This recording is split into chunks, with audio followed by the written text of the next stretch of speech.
This episode of Rants from the Deep is sponsored by Rectal Prolapse, the sodomizing cream used by most ecclesiastics around the world, because it just feels better when it goes in deeper.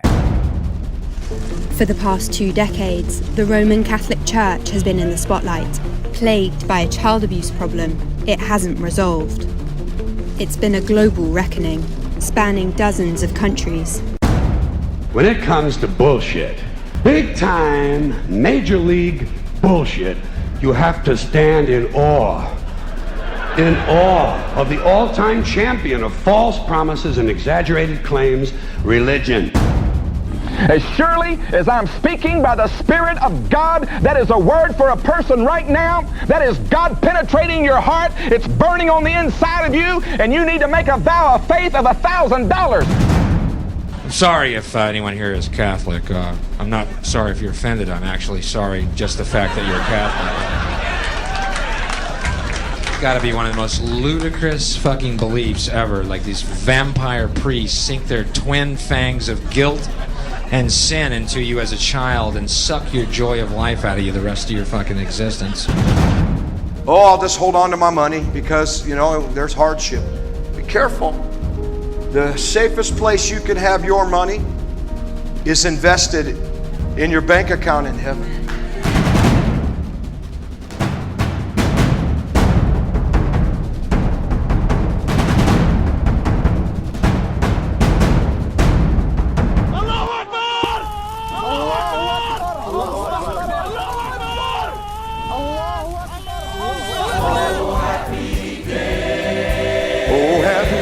Oh man, I was snorting so much cocaine, and I was in jail, and I was in prison, and I held the gun to my mouth every single day to blow my own brains out. I was so miserable, and then God reached down and saved a poor, wretched, vile, lost soul like me. Oh, happy day. Oh, happy day.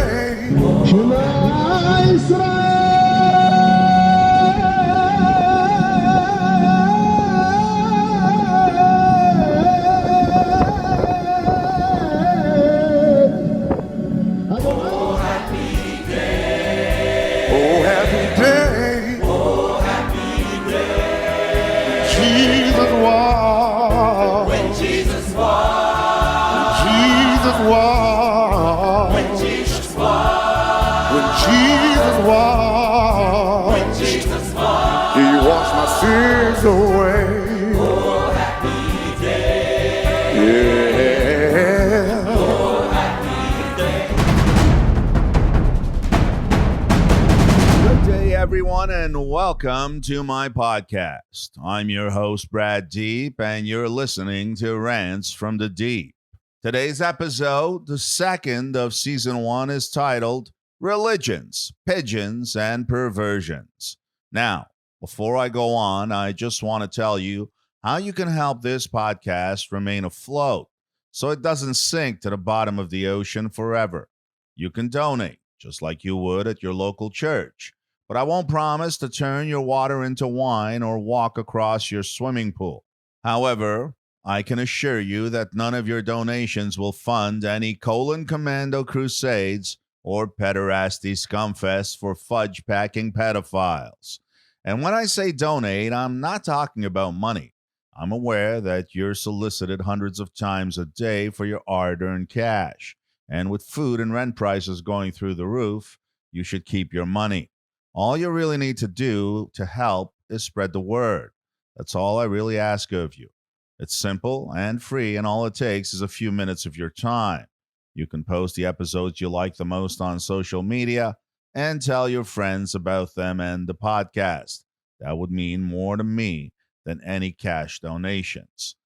Okay, moving on. Don't forget to sign up for my email list on my website, www.braddeep.com, so you can be eligible for discounts and promotions on my 2 upcoming books, Horny, Sex Without Scruples, and God Mob, A Gritty Glance at the Travesty of Religion.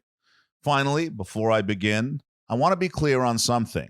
I didn't create this podcast to give you solutions. I may propose some at times, But the main goal of the podcast is to expose problems, and maybe together we can find solutions. It would be pretentious of me to think I have all the answers because I don't. I also encourage you to make comments anywhere you can, like our YouTube channel, for instance, whether you agree with me or not. Debate is the only way we will find solutions. And if you have any topic ideas or even want to be a guest on the show, let me know in the comments. Today's topic is controversial, and everyone has an opinion on the subject. If you're into prayers, saints, orgies, oil-based lubes, and the Ave Maria, this episode is going to shed a light on the true spirit of the pious. First, I'm not an atheist, but neither am I a theist, a believer, simply because believing in something blindly is not my thing. I'm still looking because I can't find any proof of God anywhere.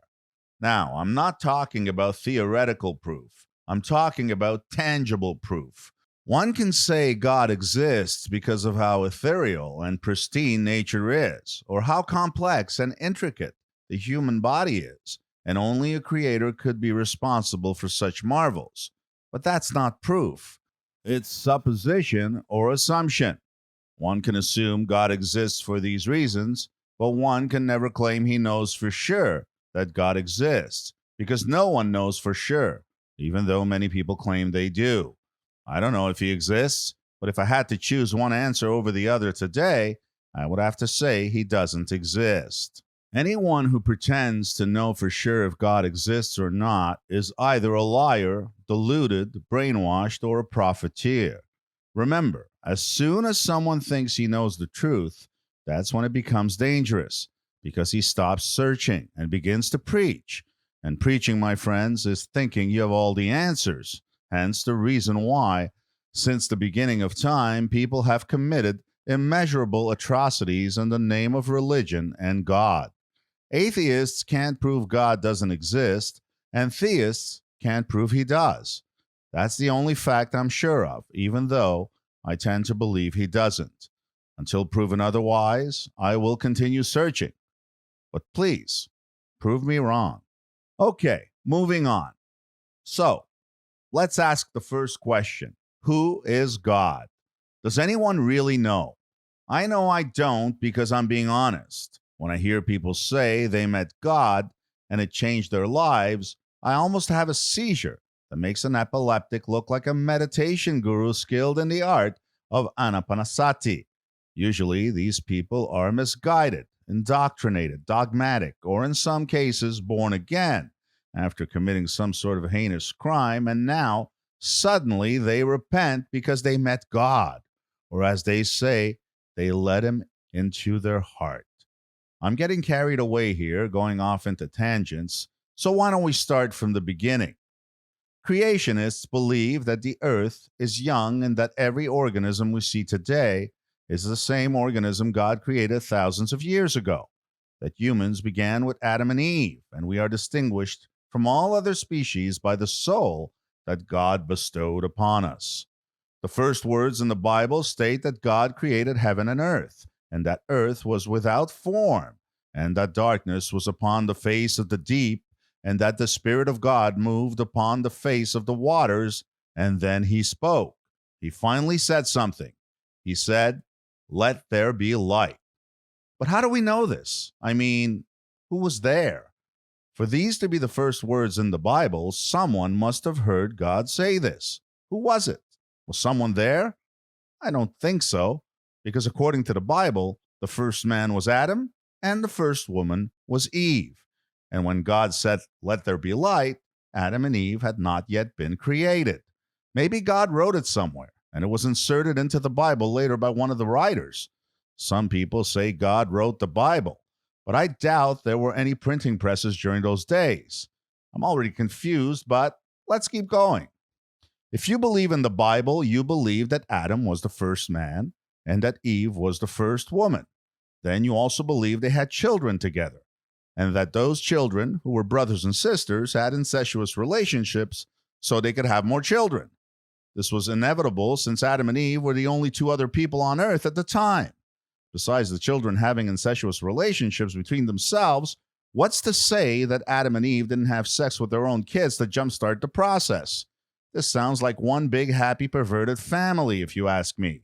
I mean, it kind of makes sense when you look at how religious figures throughout history have been involved in so many acts of debauchery, including orgies, molestation, and rape. The Bible tells us that planet Earth is 6,000 years old, yet fossils millions of years old have been found by archaeologists. It's a given that the men who wrote this book were making things up along the way. What I find amusing about the Bible is how many times God appeared to people during those times. I mean, everyone and their grandmother met God at one point or another. Someone was washing the dishes or taking a shit in the forest, and God appeared. And it wasn't to hand them any soap or toilet paper. It seemed to always be about something important, a prophecy of some sort. Angels, messengers, and God kept showing up to people to deliver important messages. But today, it seems like they are extinct, and the only ones showing up are the brainwashed missionaries of certain religions trying to snatch a few bucks from you. Even when people are in dire need of help and pray for God to show up, he doesn't. He is nowhere to be seen. In those days, God and his angels showed up to tell people secrets, marry them off, and even have sex with them. How mysterious. God reminds me of a teenager who just started a new job. At first, this guy was rocking and rolling, creating the oceans, the skies, the light, the animals. He even took the time to create worms and ants. It was almost like Jackson Pollock creating a work of art, and then, after he decided to rest on the seventh day, poof, it's like he went on a sabbatical forever, disappeared, and never showed up again. And today, his creation actually looks more and more like a Jackson Pollock painting, a complete mess. Another amazing thing about the Bible is how long people lived during those days. It's a known fact that people died young at the time for various reasons, right? Such as diseases and war. But some people in the Bible lived until 800 or 900 years old. 900 years old. Adam, Seth, Enosh, Kenan, and the list goes on and on. When Cain went away, he found a wife. But where did his wife come from? If the first two people on earth were Adam and Eve, did she just pop out of nowhere? Farcical, if you ask me. Also, why were all of Adam and Eve's children males? And some, like Lamech, had two wives. Were the male children creating their wives in their laboratory? Noah is another good example of a guy who lived 900 years. And talking about Noah, I always keep asking myself why God would put all these animals on earth just to flood the planet and make some guy put them all back on a boat so they could reproduce. Why didn't he just recreate them or not flood the planet at all? If you ask me, this guy's a strange God, and the Bible is a fable at best. Okay, I think I'm getting ahead of myself here. Let's rewind and look at something else that's strange. I know I'm going off into tangents, but there's so much stuff to talk about, so when something pops in my head, I need to share it. Before God created the earth and the sky and Adam and Eve, what was he doing? Did he just decide out of the blue to create the earth at some point in time? What was he doing before? Picking his nose and scratching his ass like he's doing now? Here's a God that is all eternal. So I'm guessing he was doing something before he created our measly little planet. Was he traveling? Looking for just the right spot in the universe to create our planet? Was he working on a business plan, projections, so he could show his father? What was he doing? I bet not many of you know the answer. If God created the entire universe, how come there is no mention of the other planets in the Bible? How come it doesn't say in the Bible that God created the Earth and Mars and Venus and all the other planets? It's simple, because the idiots who wrote the Bible didn't know those planets even existed. Actually, it does mention the planet Uranus, so much so that priests all over the world loved it so much they tried visiting it every time they had a chance. There's 8 billion people in the world, and God can supposedly hear all their thoughts and see all their actions. Can you imagine what his days must be like? Constantly hearing everyone's thoughts and demands? No wonder the planet is in a shambles. The guy must be a schizophrenic by now, having seizure after seizure, enduring all this daily cacophony. Running multiple social media channels is a nightmare, and I know something about that. So can you imagine dealing with every single human being on the planet, praying to you to ask you for favors? No wonder he quit answering. It's enough to drive even the holiest of beings crazy. And that's not counting the billions that are in heaven and hell. I mean, even though he's God, he must have a shitload of employees working for him. And if he's having the same labor problems we're having, he's in the shitters. And by looking at the state of our planet now, I'm ready to bet that all his employees are on strike. I guess it didn't take long for Jimmy Hoffa to find work in heaven or hell. When I hear people say God gave you your talent was God-given. God has a plan. Get the fuck out of here, please. What about people with no talent, no looks, no jobs, starving to death, morbidly obese, handicapped, mentally challenged, living in war-ridden places? What plan did God have for them? So many questions, but no answers. It seems that most people need to believe in God because if they don't, they can't be nice. It's as if people are so barbaric that they need a God to keep them accountable. I don't need to think there's a superior being watching me to be a good person, but many people do. And I think this is why religion was created, to keep people honest and in check, but it turned into a fiasco of epic proportions. Why do people believe in a God they've never seen, and yet when someone proposes the possibility of aliens existing, they cringe? Aliens are just beings from another planet. I mean, if God created planet Earth for humans, maybe he created other planets with other beings living on those planets. Did you ever think of that? Maybe he was experimenting. Wouldn't that make sense? Those people would be aliens to us, but we would be aliens to them. So what's so ridiculous about the idea? It's okay to believe in an invisible God, but not in people from another planet or galaxy which may have been created by the same God. Why would God create entire universes with millions of planets and stars and only create humans so they could live on one planet? It just doesn't add up. Think about it. Parents find it cute when they make their kids believe in Santa Claus, but they believe in something just as ridiculous and unproven: God.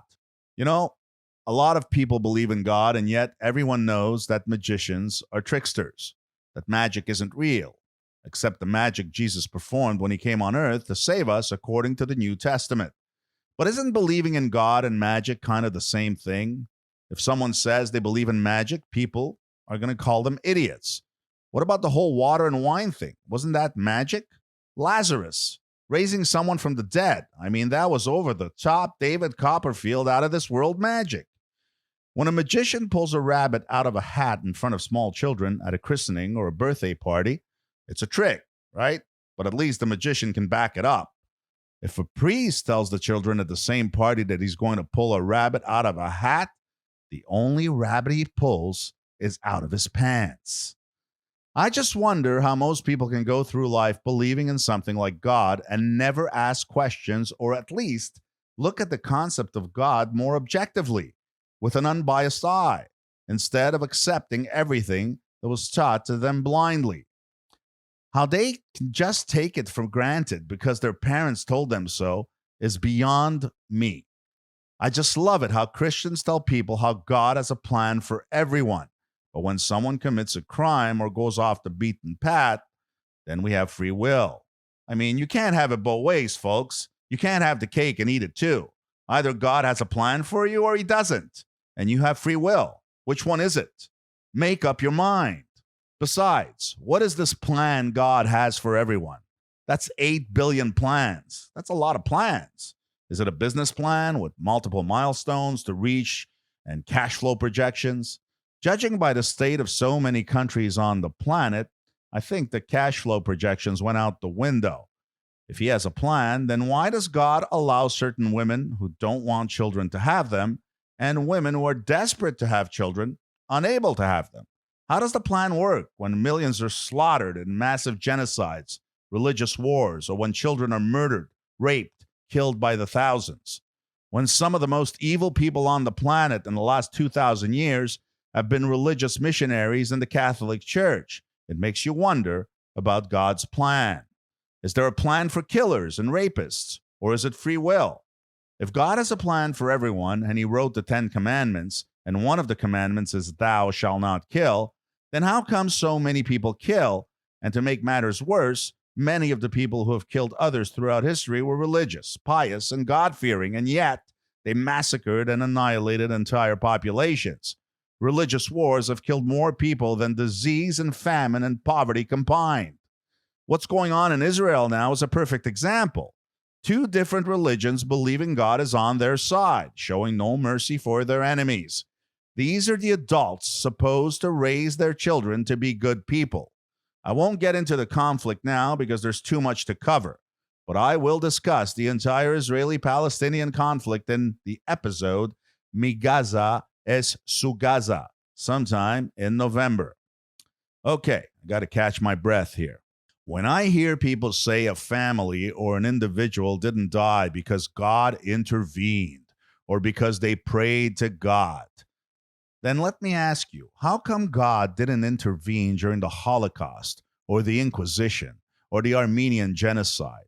Better yet, in Portugal in 1755 on All Saints' Day, okay, this is All Saints' Day, a large part of the population was attending Mass when a massive earthquake struck. The churches, unable to withstand the seismic shock, collapsed, killing or injuring thousands of worshippers. Isn't that just to die for? No pun intended. I mean, your loyal followers are in your temple to adulate and thank you, and boom, you crush them like a worm. If you ask me, it looks more like nature is unpredictable and nothing is planned, because maybe there just isn't a God. And if there is, he doesn't have a plan for each of us unless he's a sadistic Nazi fuck who enjoys torturing the people he created. People die in cruel and inexplainable ways. Old, young, newborns are crushed every day like ants because that's just how life rolls. There's a beginning and an end, and some see the end right after the beginning. Hey, some don't see the beginning at all. They die in their mother's womb. What's the reason for that? God gave the embryo his ticket, but just when he was about to arrive at the station, he called him back. What was the problem? Did he forget his lunch money? I guess he's managing too many plans, and he gets confused occasionally. How can that be? Isn't he all-powerful and all-seeing? In my book, we're animals, just like animals are animals, and we all die in so many thousands of inexplicable ways, because that's just the way it is. How we die is not important. It just happens. It's called the law of impermanence. Everything has a beginning and an end, and nothing lasts forever. The rude awakening is that the earth has all the right elements for life, and when the flame slowly dissipates, for whatever reason, because of sickness, old age, war, anything, we die. Forget the magic. People love to include magic when they speak about God because it makes it more mysterious, and they feel safer because magic gives God the power to do anything. But the probable truth is that God's magic is like fairy dust, if you know what I mean. Now, can energy, our energy, recycle itself or transform? Perhaps. I mean, we are energy, and energy transforms, so I can't totally reject the possibility of this, but I have no proof.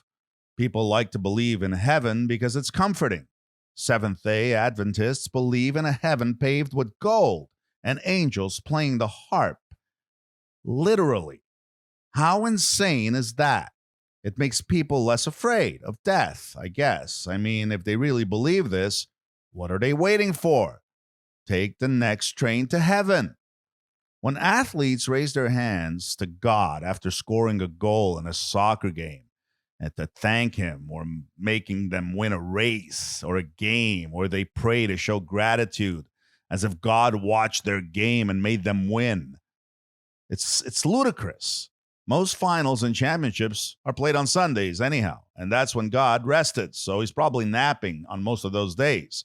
And to be honest, I think he's been on a permanent vacation for a very long time, so he's not watching any of these games. Another thing that's really amazing is, think about it. Some big fat guy on a diet gets a craving one night to buy junk food. But all the stores are closed because God knew this binge would give the guy a heart attack and kill him. So he intervened. And yet, some of God's people, priests, were gangbanging altar boys that same night, but he didn't do a thing. I guess it was part of the package, right? Become a priest, accept celibacy, but you get to bang as many teenagers as you want without anyone ever finding out. And even if they do, the good old Pope and his band of misfits is going to get you out without a scratch. There is no good or bad. Things just happen, and God has nothing to do with them. I also love it when believers try to convince people about the existence of God, when they say it's in the Bible and those are God's words. So, if that's true, then God is also a slave monger and a homophobe, because that's also written in the Bible. And if I want to take it one step further, and God created all of us, then why did he create homosexuals and slaves in the first place? Even worse, why did he create transgender people? I mean, this God is so perfect, he couldn't even get the sex of the individual right. He put a man in a woman's body and vice versa. I'm just thinking out loud here. I don't have the answers. But why would he make such a blatant mistake to induce all that suffering? Is he just fucking with us, playing with our fucking minds? Because if he is, he's doing a great job. Or maybe, just maybe, could it be that God didn't create us because he doesn't exist? Of course, religious purists are going to say it's the work of Satan with his big horns and his pointy tail, or that these people, gays, transgenders, are sick in the head. Of course, they'll say this because they can't explain it. They can't understand that what someone feels inside is visceral. Who someone is attracted to is uncontrollable. People do not decide this shit. They feel it. What's so difficult to understand about this? Too bad most priests are gay and even worse, pedophiles who prey on young kids.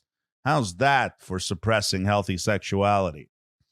I love it when I see these ex-cons, rapists, murderers preaching to others about how they found Jesus and God and that we should all worship him after they killed a few people, robbed banks, and raped multiple women. It's so fucking laughable. They become the worst fanatics. They were the worst human beings before, and everyone knows that fundamentally most of them haven't changed, but they hide under the veneer of Jesus and God. That's what's great about being a Christian. You can be the worst scumbag all your life, kill, rob, rape.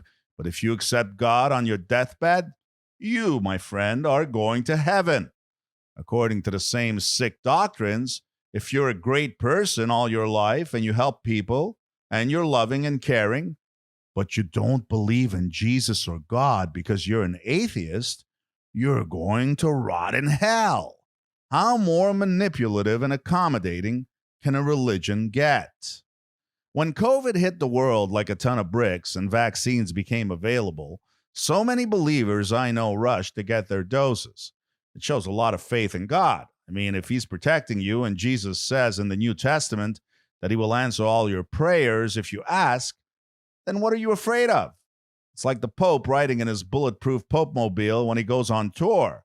I mean, he's God's right-hand man, and yet he doesn't have faith in him to protect him. But he tells everyone else to have faith.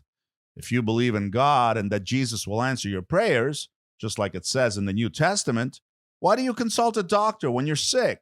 Even the Pope consulted a doctor recently. You should just pray, no?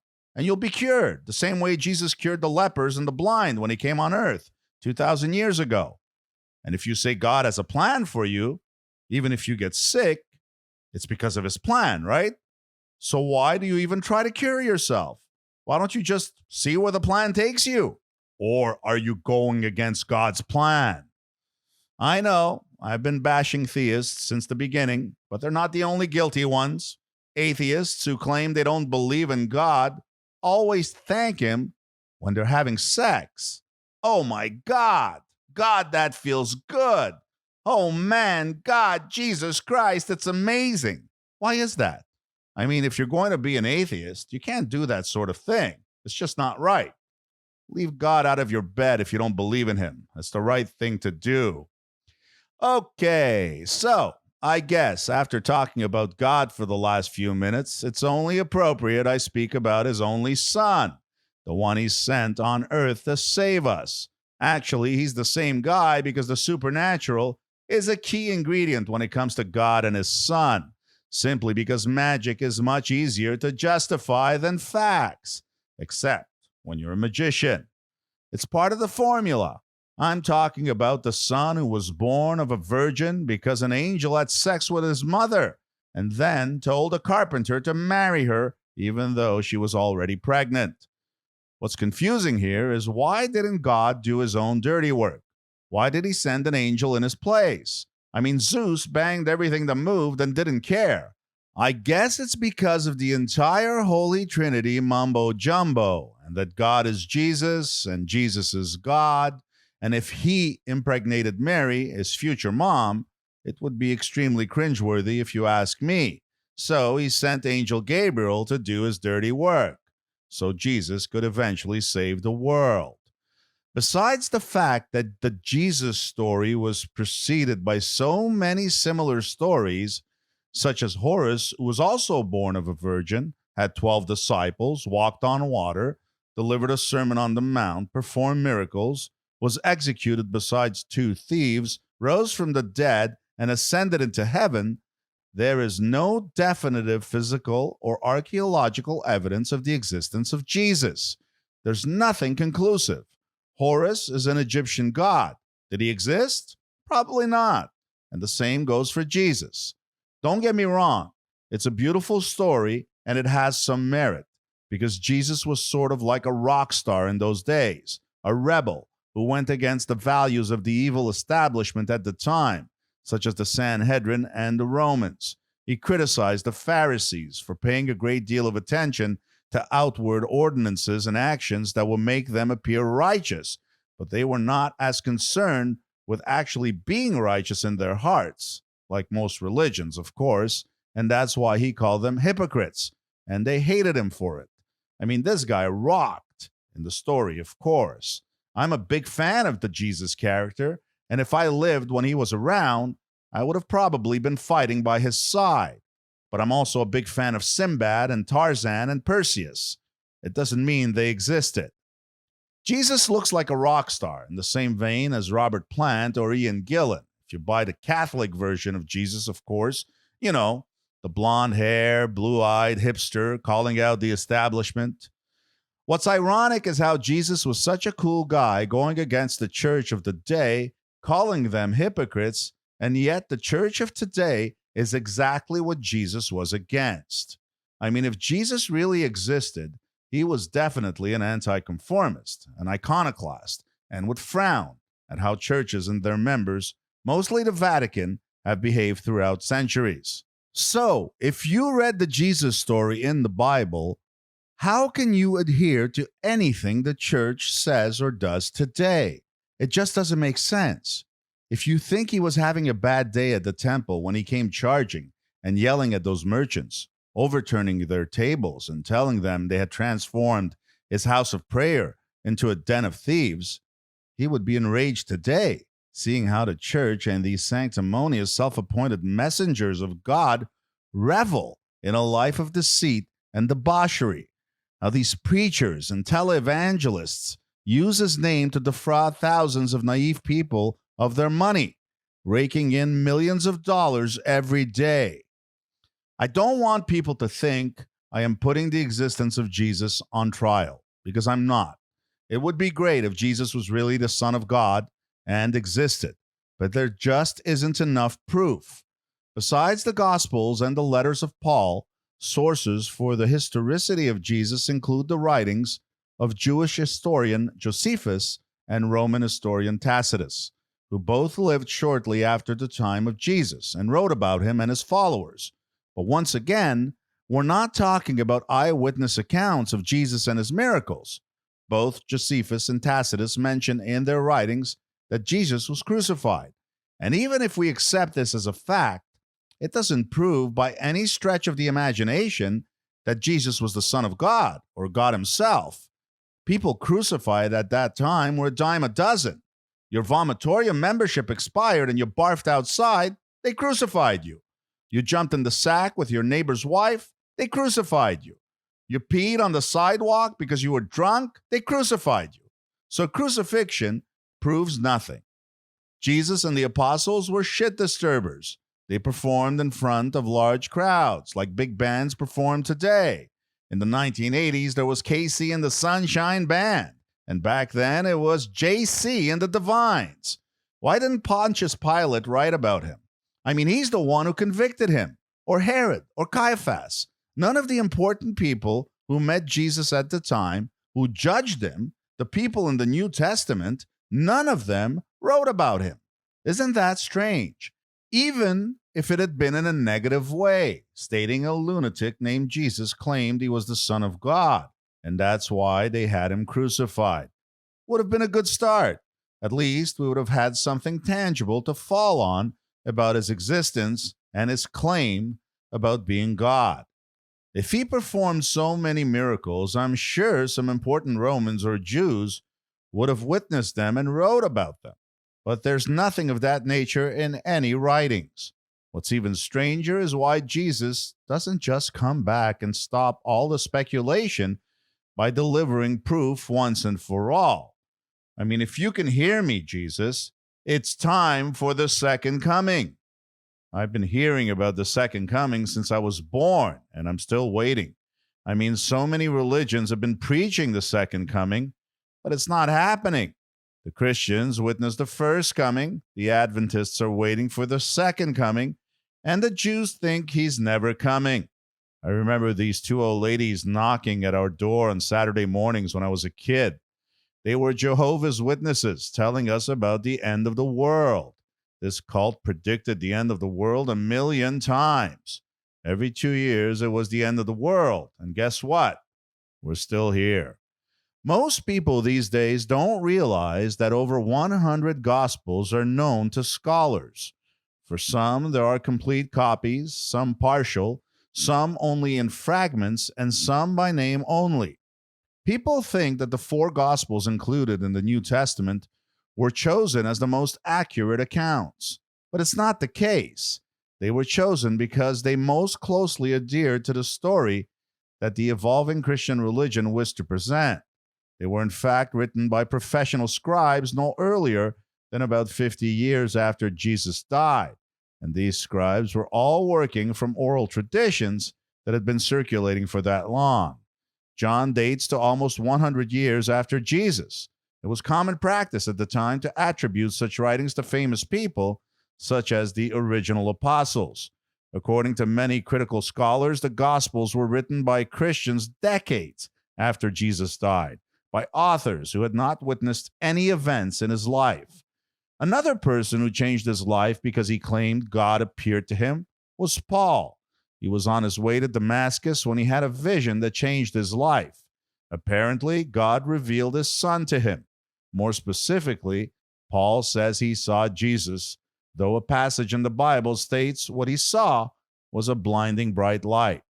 Once again, Paul never met Jesus before the supposedly crucifixion. And honestly, in those days, so many people claimed they had visions of God and God spoke to them and angels appeared, so what can you believe? I've never heard of so many people talking to God.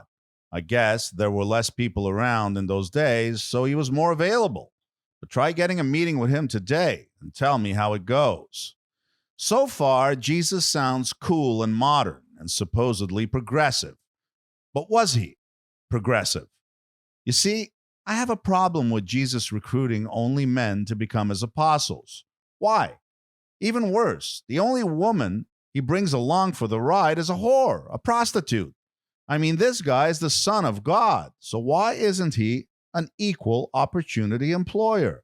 Some people will say it's because it was 2,000 years ago And in those days, women were not regarded as equals to men.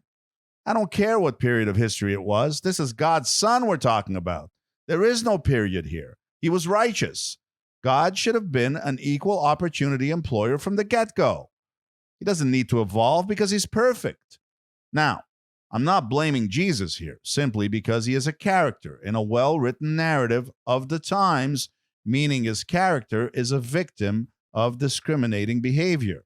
And the people who created this character were obviously all men. Okay, so now he has 12 guys hanging out with him every day and one woman who only wants to satisfy him. Maybe Jesus was bisexual and had a fling with Judas. So when he began laying the pipe with Mary Magdalene, Judas got jealous and betrayed him. It would make sense. I mean, after all, Judas did betray him with a kiss. It's even possible that some of the apostles were pecker handlers. I mean, 12 guys wearing robes, hanging out together every day, picking flowers in the garden. Sounds like the ultimate colon commando, if you ask me. I mean, the church has always been a refuge for homosexuals, and there's absolutely nothing wrong with that. It's when they involve minors and use force on them that I have a problem. Just a bunch of red-burning assholes quivering for more. Child molestation by the clergy has always been a hidden secret by the well-connected religious hierarchy. Nowadays, it's no longer a secret. It's like a full-fledged sauna for minors in there, and yet, besides a few arrests over the years, it's still going on. Stronger than ever. They're just better at hiding it.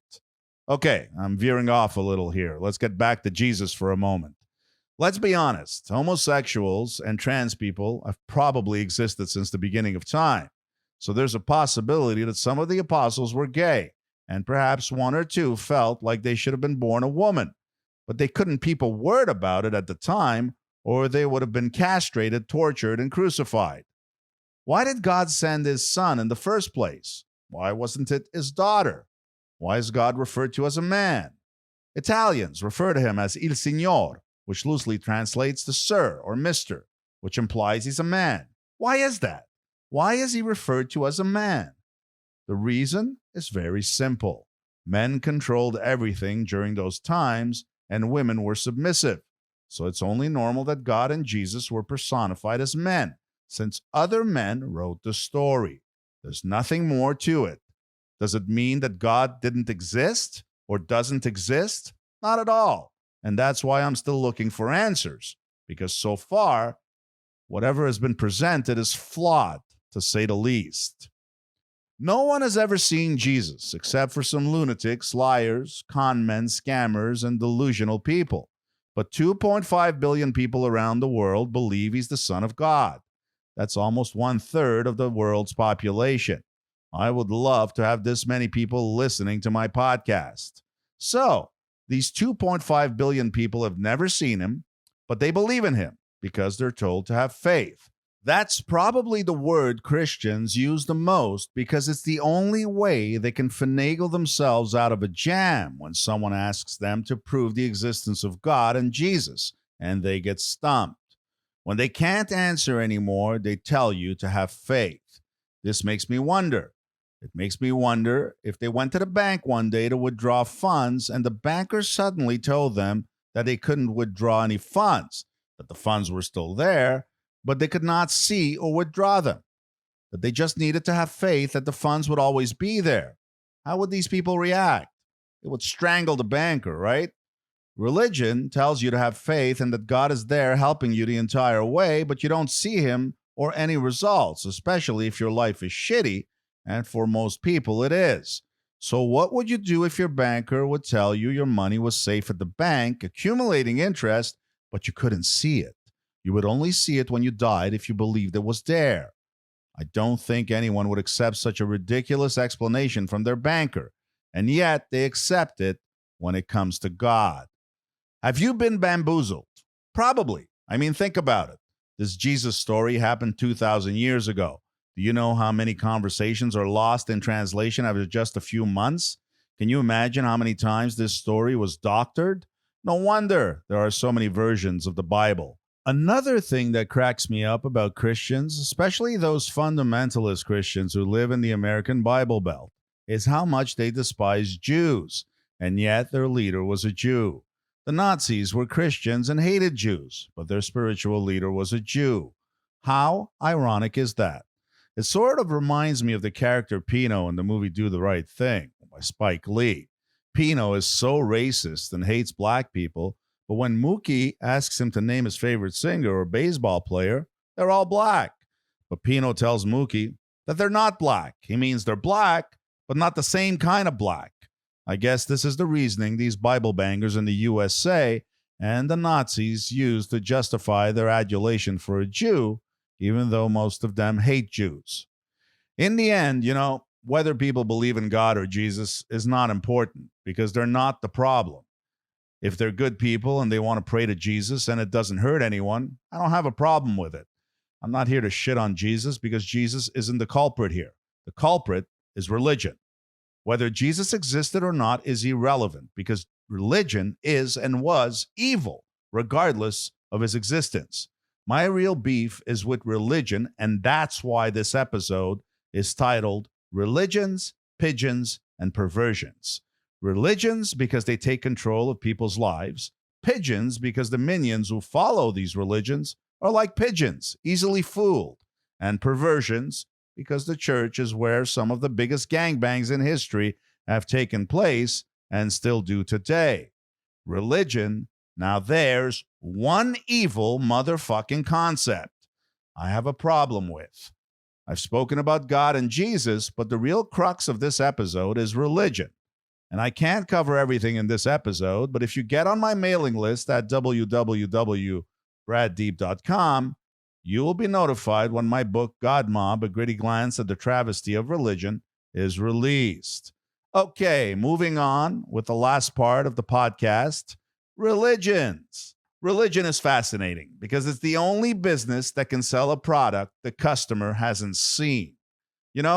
I read somewhere that insanity is when you believe your hallucinations are real, and that religion is when you believe that someone else's hallucinations are real. And it's quite funny when you think about it. And there's also a great quote by Oscar Wilde that says, religion is like a blind man looking in a black room for a black cat that isn't there and still finding it. Religion works because it's not easy to break down centuries of gods and stories in people's minds. When you're taught something from birth by your parents, you're going to believe them. A child is impressionable, and this is why most religions make sure their kids are indoctrinated at an early age. It's easier to control that way. Think about it. People are Jews, Muslims, Christians only because of where they were born. If you take a kid born in a Muslim family in Pakistan and raise him in an Italian family in Italy, he's going to become a fervent Catholic and probably like pasta more than butter chicken, and vice versa. No one is born a Christian, a Jew, or a Muslim. You're conditioned to become one after birth. Call me what you want, perspicacious, illuminated, aware, but I quickly realized in the 7th grade that believing in a deity, praying, listening to priests and their sermons was not only a complete waste of time and useless, but that there was something definitely rigged and evil about the entire religious mumbo-jumbo. As early as the 2nd grade, when our school asked us to confess our sins to a priest, I felt it was inappropriate and wrong. Who was this guy in a white robe I had to confess my sins to when I didn't even have any sins to confess in the first place?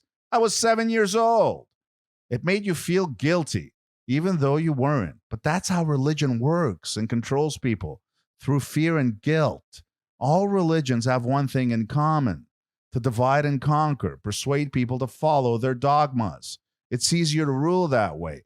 Dogma is the most effective way to close down and manipulate people's minds.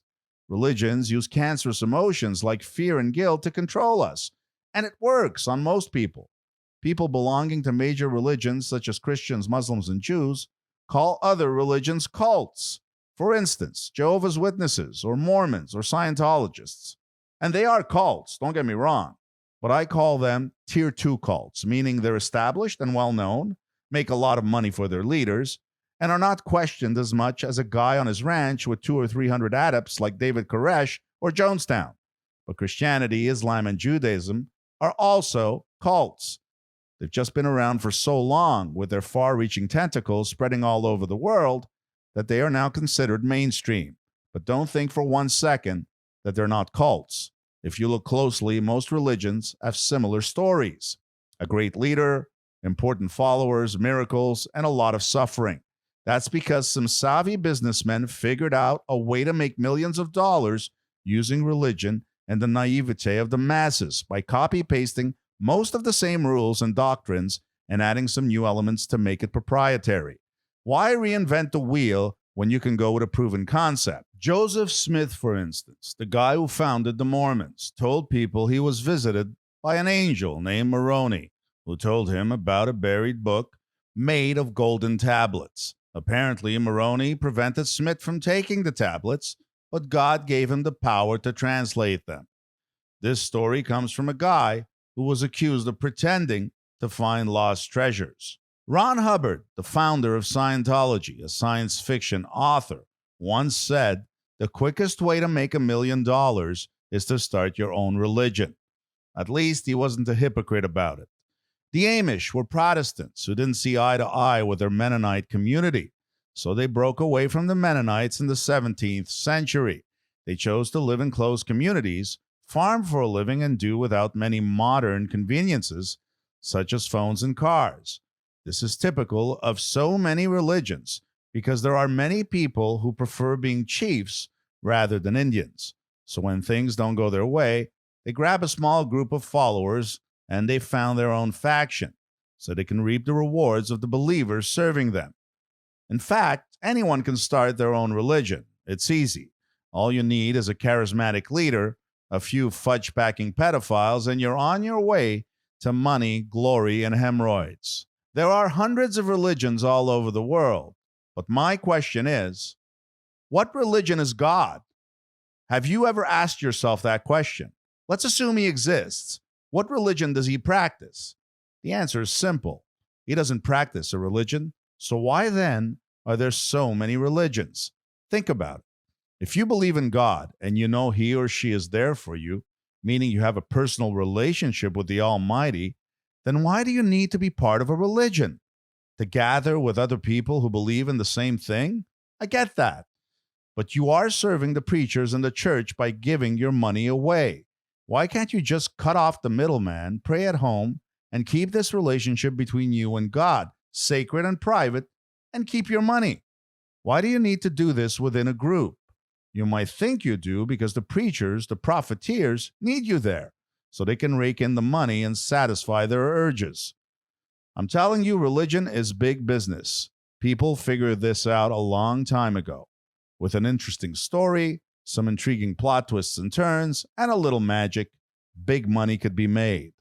Religions are like teams playing in a sports league, franchises looking for as many fans, fanatics as possible, because every follower represents dollar bills. Muslims, Jews, and Christians are all Abrahamic religions, which means that the Bible is all part of their teachings, presented in a different way.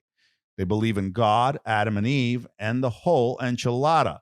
But each religion had to create a proprietary version so they could be different and engage more followers for their own benefit. The Bible for the Jews is the Torah, and they also have the Talmud. For the Muslims, they also believe in the Old Testament, but their holy book is the Quran. And for the Christians, it's the Old Testament, but they added the New Testament, which delivered the coup de grace, the Messiah. I must say that the Christians delivered a box office sensation with the New Testament. Great storytelling. Basically, the Muslims like Jesus, Abraham, and Moses, but Muhammad's their main man, the last prophet. The Jews think it's Abraham, but Moses is the one that's connected. The Catholics feel the Pope is more connected than Moses, but he's too busy buying real estate and running some of the best all-male saunas in the world. Jehovah's Witnesses think Jesus is the Son of God, but they're not the same person. The Mormon just fucks everything that moves, and the born-again, well, he just keeps fucking up over and over again. He kills someone, he's born again. He rapes someone, he's born again. He's always born again. The Pentecostal dances and claps his hands. He's in a trance. The Methodist, he's like a method actor, and his script is the Bible. The Baptist, well, he's all over the place. Southern Baptist, Anabaptist, General Baptist.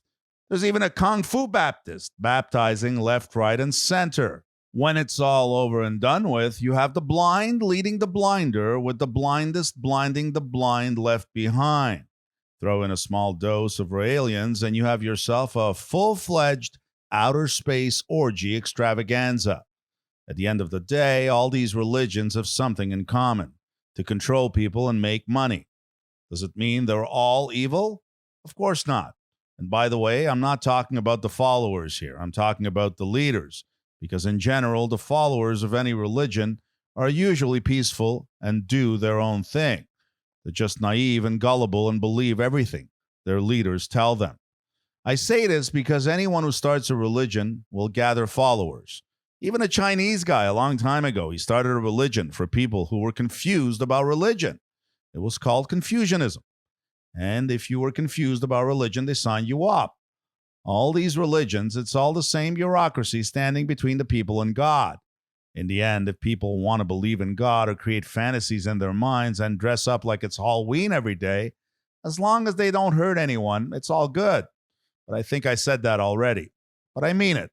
One of the religions I'm most familiar with is the Catholic religion, because I was born a Catholic. And even though I grew to despise the church and everything it stood for, at an early age, I was still baptized and had to get my confirmation and first communion because my parents paid the bills and made the decisions. After all, I was barely 8 years old, so it made sense. What's worse is that my parents weren't even religious, but they did it because it was tradition, and they just went with the flow. Being born a Catholic allowed me to look at the way the church and the Vatican functioned and ask questions, many questions, to people who were older and more knowledgeable than I was. As I kept discovering more sketchy events regarding the Catholic Church and scandals kept showing up in the news, I began to ask more questions and discovered a nefarious organization of epic proportions. Why so many people still believe in the Church, especially the Vatican and the Pope as head of the Church today, is beyond me. Either these people are in denial, they're deluded, or completely ignorant, or just plain retarded. Unfortunately, I know many intelligent people who still adhere to the Vatican and the Pope. All one needs to do is a little research to see how the Vatican has been involved in more scandals than the Italian mob. I don't have to go into details because there are too many, but the Vatican has been directly or indirectly involved in murders, money laundering, shady real estate deals with the Italian mafia, and of course, its biggest legacy, pedophilia and mass orgies. That's right, mass orgies. Frederick Martel writes in his book Sodoma, and this according to bishops and cardinals who were willing to be interviewed for his book, that all parishes in the world, all episcopal conferences, all dioceses are tainted by cases of sexual abuse. The figures, according to the cardinals, are frightening. This information is coming from people who were advisors to the Pope. These aren't some Tom, Dick, and Harrys with a meaningless podcast living in a submarine like me. It's coming from men on the inside. Most cardinals, bishops, and clerics are gay. Paradoxically, they are leading the church's homophobic fight. They are also the ones who are against the pill, divorce, the use of condoms, and for the celibacy of priests. Naive readers will not survive the descriptions of the abuses committed by these men of God in this man's book. Draped in luxurious clothing, wearing solid gold crosses and rings embellished with precious stones that they kiss to the sheep around them. It's an understatement to say that luxury and lust go hand in hand, and that behind these paragons of morality hide beings of perverse immorality. The cardinals continue by saying that in the Vatican hierarchy, they practice a double life, assured of being protected by the culture of secrecy that reigns there. The cardinals describe prelates who in the evening go to flirt with young prostitutes, often refugees at the Rome Termini station. Their confidences were collected by the author. We come away sickened and sad from this book, which finally exposes the behavior of these false representatives of Christ, to whom Catholics entrust their souls. What an imposture! In most sexual abuse cases, writes the author, there are priests and bishops who protect the aggressors because of their own homosexuality and for fear that it could be revealed in the event of a scandal. In short, they protect a culture of secrecy. It paints a terrifying picture of sexual abuse in the church. Like so many other prelates, they are surrounded by gay collaborators, and so was the author when he met them. The author met cardinals and bishops who, knowing that he was from the same parish as them, willingly agreed to receive him. But some even tried to seduce him. People don't realize that the entire church culture was created by homosexuals for homosexuals, and that they took it one step further by molesting children. I have no problem with homosexuality as long as it's two consenting adults, but these pious priests are criminals. That's why I laugh when I see the church ban homosexuality. It's at the core of their system. It reminds me of the kid's father in American Beauty, who hated homosexuals because he was ashamed he was one. So in public, he despised them and called them names. What is laughable and insulting is when the Catholic Church says it doesn't have enough money to compensate the victims of sexual abuse by their priests all over the world. And yet the Vatican is the epitome of opulence and ostentation. It's obvious that the Vatican is a private country club for pedophiles and sex fiends. I'm not making this stuff up. This information comes straight from the belly of the beast. How in the world do people still follow the Pope and this organization? How is this even possible? Can you imagine a man confessing to a priest in a confessional, and the priest tells him that promiscuity and cheating are immoral, and 5 seconds later, he asks him if he brought the KY jelly so he can stuff his sacred pecker up his ass? Besides protecting all these fudge-packing pedophiles, the Catholic Church has been involved in so many other atrocities and scandals. Who can forget Roberto Calvi, the Vatican's banker who was found assassinated hanging from Blackfriars Bridge in London, moving and laundering money and doing real estate deals with the mob? The Catholic Church has over $5 billion in assets. Does this make any sense to anyone? They're supposed to help the poor and feed the hungry, and instead they're buying real estate and living in palaces. The flamboyance of St. Peter's Cathedral is a sin in and of itself. It's disgraceful. It's not supposed to be a palace. It's supposed to be a house of prayer. Why aren't the idiots who adhere to this seeing it? The Vatican continues to attract tourists from all over the world, and the Pope continues to rule over his minions and to give morality lessons to the world. The Pope is living in mansions and vacation resorts with top service. Why doesn't he live in a treehouse and sleep on a cot bed? If it weren't for its religious mission, this organization would have been declared outlawed a long time ago. No wonder Christianity offers complete forgiveness. Of course it does, because the people who created this rule are the biggest pigs of all. And I'm being polite. In the public eye, Catholic priests are still not permitted to have sex and marry, and yet they've been the most promiscuous people on the planet, besides porn stars, of course, fucking like rabbits, stuffing every hole available with their phalanges. From Pope Alexander VI to the Borgias, these people have lived a life of debauchery and filth that made John Holmes look like a choir boy. No grown man can refrain himself from having sex for an entire lifetime. It's just not normal. So these people are doing it behind closed doors, but they're taking it to another level. As long as the Catholic Church continues to impose on its representatives the terrible and inhuman vow of chastity, which is, let's be frank, nothing less than a form of mental torture and torment, it will turn people into sick, twisted individuals. I don't have it against someone wanting to be a priest. I have it against someone pretending to do as a priest does. Now, what's even more mind-boggling is the hypocrisy of the Vatican. Pope Francis recently stated that pornography weakens the heart of the people of the church because the devil enters through it. He even specified that he wasn't talking about illegal pornography, but legal pornography, probably because he wants to retain all the rights to the illegal kind that's going on behind closed doors in all the churches of the world. He implied that the pure heart who receives Christ every day cannot receive this pornographic information. And meanwhile, at the Vatican, they're making their own hardcore porn films, less the camera, of course. He described it as a scourge that was a permanent attack on the dignity of men and women. demanding that the authorities declare pornography as a threat to public health. Folks, it doesn't get more ridiculous than this. The church is evil, period, and it's always been evil. In the past, if anyone dared tell the church they had seen an apparition of the Virgin Mary or Jesus, they were locked up in a nut house. Anyone who dared defy the church establishment was called a heretic and burned at the stake. Then there were the Crusades and the Inquisition, torturing, burning, killing innocent people. The church was the place that needed to show the most love, and yet all it did, and still doing today, was deliver hate and death in the name of God. The second God saw how things were shaping up, he should have intervened, but he didn't. Today, humanity needs God more than ever before, and yet he doesn't show. Maybe because he simply doesn't exist. Furthermore, the Catholic Church is nothing more than a mix of pagan religions with Christianity. If you look at many symbols in the Catholic Church, they originate from paganism. The Pope wears the same fish hat as the pagan priests who worshipped the fish god Dagon. The symbol of Shamash, the sun god, is on the Pope's mitre. There are sun god symbols all over the Vatican if you look carefully. Idolatry is not practiced in any other Christian churches.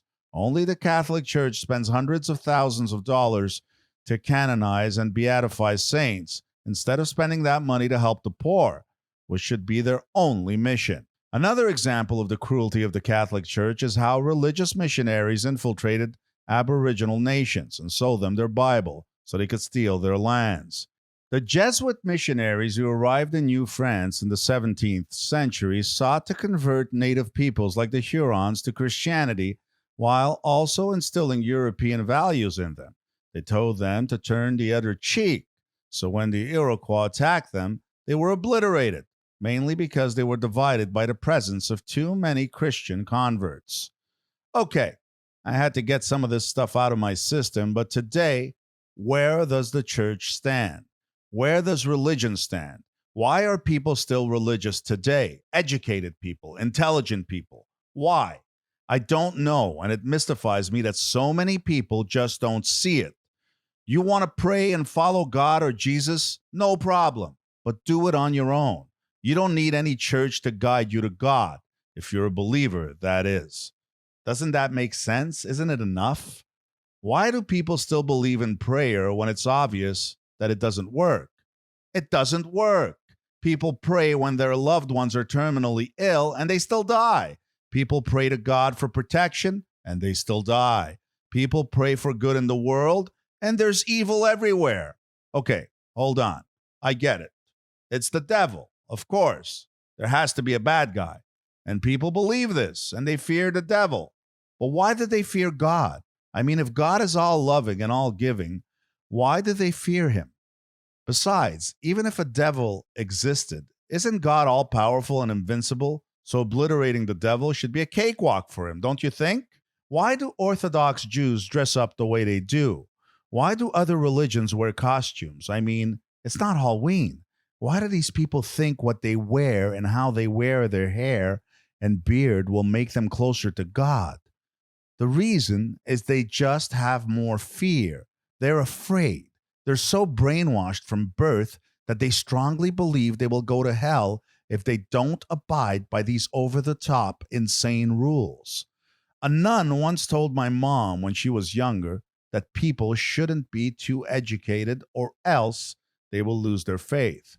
Muslim women who wear burqas and robes, and Hasidic men who wear big, heavy coats when it's 90 degrees outside, sweating bullets, they can't possibly like this. But they're afraid of God, their friends and relatives, and mostly of being judged. If these people were told tomorrow morning that there was no God, they would change their ways immediately, and that's what religion is about, controlling people so other people can take advantage of them. It's a herd mentality, a herd consciousness, whatever you want to call it, way of living. I love it when I hear people from different religions say that they respect people who practice another religion. Give me a break. They say this in public, but as soon as they're in the privacy of their own home, they mock other religions. How can they respect other religions if they believe in something else? that their religion is the only true path to God. It's simple. They don't. It's funny how the magic of one religion is the nonsense of another. The Danes had a sorcerer, but the Christians mocked it, and yet Jesus walked on water. An unbiased observer can see how imaginary all these stories are. Muslims can see that Mormons are delusional. Mormons can see that Muslims are delusional. And Christians can see that both Mormons and Muslims are delusional. And Mormons and Muslims can see that Christians are delusional. They're all delusional, except when it concerns them.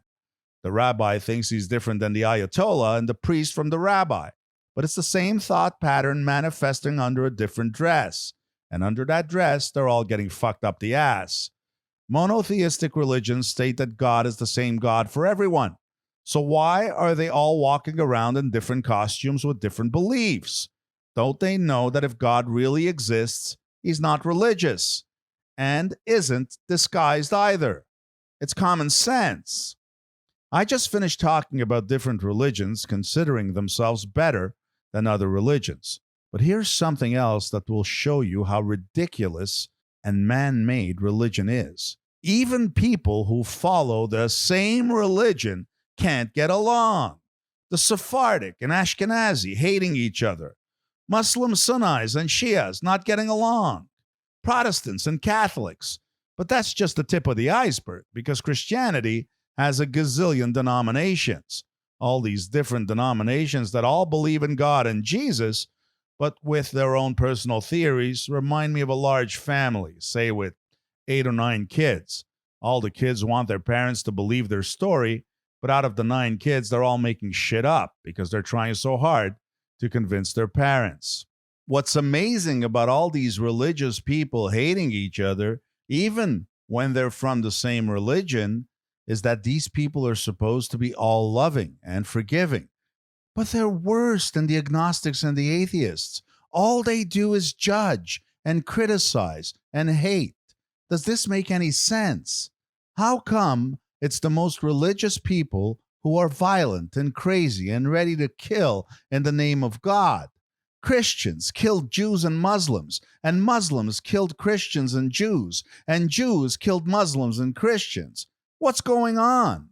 It's not the non-believers that are going around killing people because they think they're the chosen ones. It's the fundamentalists, the extremists. Believers are some of the most arrogant, judgmental asshats on the planet. People should laugh at them for being so gullible and willfully ignorant, but instead, people say, you go to church, so you must be a good person. Another thing I want to focus on is the role of women in religion. Why are all the major roles occupied by men? Why are most women in most religions submissive and have stricter and more confined rules to follow than men? Muslim women will say that no one forces them to wear a hijab or a burqa, and perhaps, in some cases, it's true, but I'm sure most of them hate it, but are afraid to say so, fearing the consequences. Some of my research suggests that the burqa was originally worn to protect against the weather and sandstorms and had no precise religious significance. I also read that women need to wear burqas so men can save themselves from staring at them in a perverted manner. If this is the case, what's wrong with men? Seriously, get a life. The Taliban forced women to wear burqas, and I'm sure it's the same thing in many other Muslim countries. When women say they wear the hijab to remain humble, then why do some of these women have fake eyelashes and makeup on? Are the hijabs and makeup kits sold in a combo package at Macy's? What's up with that? You want to hide your hair to remain humble and not attract attention, and yet you wear makeup and fake eyelashes and probably fake boobs under the accoutrement. Something just doesn't jive here. Why don't the men who impose wearing veils and burqas on women wear them as well? Can you imagine if everyone on the planet wore a burqa? Society could not function. How strange would it be? How boring would life be? You wouldn't even be able to recognize your friends and relatives. No one would recognize anyone. Ons Jabeur, a Muslim Tunisian professional tennis player on the women's circuit, does not wear the hijab, and one Tunisian minister stated she should wear one. Can you imagine her trying to play tennis with a hijab on in scorching hot weather, sweating profusely? Why doesn't he wear a veil? Any man telling a woman to wear a veil or a burqa should be obliged to wear one. I remember a woman I met in a nightclub who came in wearing a burqa, which she left in the cloakroom and put back on when she left the club. She explained to me that dressed like that, she could take the last subway train without being worried. Under her burqa, she was almost naked, and the worst thing was that she wasn't even Muslim. Unveiled Muslim women are increasingly being attacked to slowly but surely get them to cover their heads. Do you think God would want women to wear burqas after creating them with such beautiful thick hair? Women in general do not go bald, so why hide God's creation? For those who believe in God, of course. It's quite the paradox. Muslims will justify it by saying that women should only show their hair to their spouse. Are they some sort of property? Some sort of prize? Seriously. I heard something interesting from an imam the other day, and I thought I would mention it on the podcast. He mentioned the top things a wife and husband would like their partner to do, and if done, would keep the marriage healthy. Most of what he said made sense, but a few things caught my attention. So, for husbands, he said that their wives like it when the husbands listen to what they have to say, compliment them, and show interest in what they have to say, as well as make them feel safe and protected. He also mentioned physical touches and kisses on the forehead. The kissing on the forehead made it sound so patriarchal, but that's nothing compared to the things husbands love that their wives should do according to him. He said that a husband likes it when his wife looks good for him. That what a man hates the most is when his wife doesn't look good for him, but she looks good for everyone else. She must show confidence in him and his abilities and appreciate his help and tiredness. This sounds like the guy coming back from work and too tired to deal with anything at home, so she should let him rest and do all the housework. She should always speak well of him to her family and his family. This sounds like she should never badmouth him, and even if he gives her beatings every night. Physical touches are also appreciated by the husband, but the most important thing he says is for the woman to give her husband respect. He then continues by saying that women will say, but what about them? He says, yes, of course, but respect with men is a little different than with women. It's a little bit stronger, a little bit more serious. We are talking about respecting his leadership, respecting her protector, respecting her provider. This is a duty that Allah gave him. So this respect supersedes everything else. To me, what this guy is basically saying to Muslim women is to shut the fuck up and do what your protector, what your provider tells you to do. But hey, I'm no imam, so what do I know? Mother Teresa is another interesting person who prevented the emancipation of women. Christopher Hitchens, one of my favorite authors, who wrote an excellent book on Mother Teresa titled The Missionary Position. What an awesome title and play on words. In the book, he describes how Teresa was not a friend of the poor. She was a friend of poverty and a friend to the worst of the rich, including Haiti's dictator Duvalier. He wrote that the press was to blame for its soft-hearted, soft-headed, and uninquiring propaganda on her behalf. In 2003, when Pope John Paul II approved the beatification of Mother Teresa, Hitchens called her a fanatic, a fundamentalist, and a fraud, arguing that even more will be poor and sick if her example is followed. She preached that being poor was a gift from God, and yet she took a lot of money from all the wrong places. I can understand why the Vatican put her on a pedestal. Another thing that pumps me is how athletes and famous people thank God in public, as if God has anything to do with them winning a Grammy or the World Cup. If that was the case, then God didn't give one doodle about all the other competitors, as if God watches these events and picks out a winner. Folks, it doesn't get more farcical than this, as if God is going to help one boxer knock out another. It just drives me nuts when I see these soccer players do the sign of the cross after a goal and look up to the sky to thank God, or Muslim players getting on all fours to thank Allah. Also, when someone dies and family members say they know that he's watching from heaven, maybe the guy molested kids or murdered someone or was a gangster, but he's in heaven watching over them. You can't make this shit up. So I've pretty much covered everything except the two things that make me hate religion more than anything else in the world. Number one is how men have used religion to hide behind the veil of innocence so they could molest and rape minors. And number two, how more men and some women have used religion to defraud and con innocent, naive, and gullible believers into giving them their life savings. These are probably the two most disgusting byproducts of religion. When these professional manipulators use the biggest charade, the biggest masquerade, the biggest fucking con ever to rape and molest children and to rob credulous, mostly elderly people and get away with it, it sickens me to the core. Nothing sickens me more than this. Preachers and tele-evangelists constantly asking for money on TV, making people believe that God needs their donations, telling them that tithing is their duty. How much scummier does one get? These preachers and tele-evangelists are worse than psychics because they use people's love for God to convince them to throw their money away. Psychics pretend to tell you your future, even though they don't know their own. But at least they're charging you only a few measly dollars, and they're not promising you that you'll meet God if you pay them. Bill Baker and Tammy Faye Baker were expert manipulators back in the glory days of TV preachers, and they built a multi-million-dollar business until Bill was caught in a motel with a prostitute and having bisexual affinities. No, really. But you know what's even more fucked up? Bill is still on social media today selling his spiel. And I'm sure he's still raking in the cash because people are simply fucking stupid. There isn't one religion that doesn't ask for donations. It's all about the cash. What's ironic is when Jesus crashed the merchants selling stuff at the temple and told them it was a house of prayer and that they had made it a den of thieves, that's exactly what the Vatican is, a den of thieves, rapists, and molesters.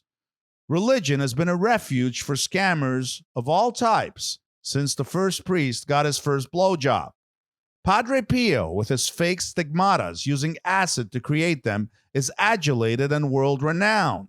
Another scammer. Brother Andre, healing all who came to him with crutches hanging all over the walls of St. Joseph's Oratory in Montreal to prove it, and people really believe this shit show. Worse than the money are the pedophiles running rampant in all the churches of the world, like vermin infesting every human crack and orifice, raping and molesting innocent and defenseless children.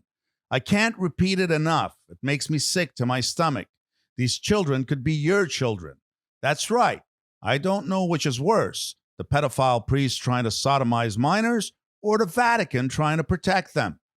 The vow of chastity or celibacy means that Catholic nuns and priests do not marry or engage in romantic behavior or sexual acts of any kind, so they can dedicate all their love to God. I can't stop laughing when I hear this shit. No sexual acts. Instead of living normal lives and having sexual partners, they pretend to be chaste, but they're all participating in their own very special orgy buffets. People will say I'm vulgar using profanity, but the real vulgarity is within the church. That's the real profanity. You don't expect me to write like Shakespeare when I talk about the church. Just the word church is profane. A priest in Angola convinced one of his female parishioners who couldn't get pregnant that he was the only one who could get her pregnant because he was a messenger of God. This is one incident, but it happens every day all over the world. The Me Too movement made quite a splash, and for good reason. But meanwhile, all these pedophile priests are getting away with raping minors. I was watching the Ricky Williams documentary a few days ago, the football player who was suspended from the NFL for using drugs. His father was accused of being a sexual deviant, but he denied it all through the documentary, stating that it didn't matter if no one believed him. He said he had a special relationship with God and that God knew he was innocent. What a load of horse shit. Every Sunday, 5 million citizens of Benin, an African country, go to church. Each person donates 100 francs on average. Hence, every Sunday, the church collects 500 million francs. Many churches in this country celebrate Mass every day of the week, with most doing it 2 to 3 times per week. Taking 50 francs 3 times per week gives the church another 750 million francs for the churches. This means that the churches in Benin collect a total of 1.2 million francs every week, besides direct donations, radio donations, holidays, and brown envelopes. It represents 6 billion francs per month and 72 billion per year, without counting funerals, birthdays, weddings, prayer requests, and church commercial activities. Hence, the population gives about 100 billion francs to churches each year in Benin. But when the country needs roads, schools, hospitals, and security, the people turn to the government. 5-year-old kids do not pay taxes, but they begin donating to the church at 2 years old. Another funny thing is when Europeans brought the Bible to Africans and told them to read and practice what was said in the book, they told them it was the only road that led to God. The Africans at the time responded that they had been on earth for thousands of years and never needed such a book to speak to or understand God. The Europeans answered that God loved them a lot, but if they didn't read the Bible, they would burn in hell. The Africans told them to stop talking nonsense. If God wanted to speak to them, he wouldn't be doing it through the Europeans. The Africans told the Europeans that they just wanted to put them to sleep so they could steal their resources. Slightly irritated and angry, the Europeans told the Africans that God sent them to deliver the good news and to show them the way to paradise. They said it was their mission to do so. The Europeans told the Africans that their riches did not interest them. The Africans asked the Europeans how they could know what roads led to God when they were busy building weapons of mass destruction and enslaving people. They told them that they already had a spirituality that satisfied them. When the Europeans realized that there was no convincing the Africans, they took out their weapons and their whips and forced the Bible on the Africans. They opened Christian schools all over Africa and focused on the children because they were the easiest to convince. Thus began the exploitation of an entire continent by white Europeans to the detriment of the African man. So you see how religion and the Bible have nothing to do with God. When Einstein was giving conferences at numerous universities back in the day, one question always came up. Students would ask him if he believed in God, and Einstein would answer them that he believes in the God of Spinoza. Spinoza had spent his entire life studying holy books and philosophy, and one day he wrote, well, what he wrote is way too long to get into here, but essentially, he said if God would be able to speak to us, here's an abbreviated version of what he would say. Stop kicking yourself in the chest and go out and enjoy your life. Sing, dance, have fun, and relax. Stop going to those dark, cold temples you built yourself and say it's my house. My house is in the mountains, in the woods, rivers, and lakes. This is where I live with you and express my love to you. Stop accusing me of your miserable life. I never told you there was anything wrong with you, that you were a sinner, that your sexuality or joy was a bad thing. So don't blame me for everything they told you to believe. Stop rehashing sacred reading that has nothing to do with me. If you can't read me at dawn in a landscape in the eyes of your friend, your wife, your man, in your son's or daughter's eyes, you won't find me in a book. Stop being scared. Do you really think I could create a place to burn all my children who behave badly for the rest of eternity? What kind of God would do this? If I were like this, I wouldn't deserve to be respected. I made you absolutely free. You are absolutely free to create a paradise or hell in your life. I can't tell you if there's anything after this life, but I can give you some advice. Stop believing in me this way. Believing is guessing, guessing, guessing. The only thing for sure is that you're here, that you're alive, that this world is full of wonders, and in all these wonders, you are able to know exactly what you really need. Don't look for me outside. You won't find me. I'm here. Nature, the cosmos. It's me. Baruch Spinoza. I must admit, I like this, even though it doesn't prove God exists, but that wasn't Spinoza's intention. He just said, if God does exist, this is probably the way he is. In my opinion, God is not a person or a being. It's the universe. The universe dictates how things move forward, but I can't explain how. So, in conclusion, all I can say is for the time being, the only heaven I know is when I come. It's like God's teasing me, showing me a piece of heaven for 10 seconds. Dear listeners, I leave you with these parting words. Whether you believe in God or not, it's your right. And as long as you don't harm anyone or force anyone to adhere to your beliefs or rape anyone, you can believe in Thor for all I care.